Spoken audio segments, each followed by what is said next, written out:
अति जलद व अचूक बातम्यांसाठी पाहत रहा महामीडिया 24 सदैव तत्पर। महाराष्ट्र कृष्णा खोरे विकास महामंडळ पुणे अंतर्गत वारणा प्रकल्पाचे सुधारित जलनियोजन जलसंपदा विभागाने प्रशासकीय मान्यता दिली आहे। यामध्ये तालुक्यातील जवळपास 9,500 हेक्टर क्षेत्र ओलिताखाली येणार आहे। या प्रशासकीय मान्यतेसाठी तसेच या प्रकल्पासाठी आमदार डॉक्टर विनय रावजी कोरे यांनी विशेष प्रयत्न केले आहेत। यानिमित्त त्यांनी वारणा नगर येथे भेट घेऊन हातकणंगले परिसरातील शेतकऱ्यांनी आमदार अशोकराव माने व अरुणराव इंगवले यांच्या उपस्थितीत सत्कार केला।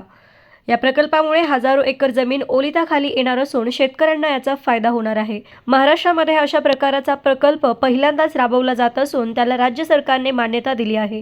यासाठी माजी मंत्री विनय कोरे यांनी विशेष प्रयत्न केले होते। यावेळी वडगाव कृषी उत्पन्न बाजार समिती संचालक किरण इंगवले, सरपंच अजिंक्य इंगवले, माजी उपसरपंच शीतल हावळे, विजय हुक्किरे, तात्या सोहांडे, मोहन ढोल, शिवाजी खोत सदस्य, सहदेव खोत, कृष्णात झलक, श्री सुरेश खोत, रोहित कुमार झलक, संतोष ढोल, सागर झलक हे सर्व व इतर मान्यवर ग्रामस्थ उपस्थित होते।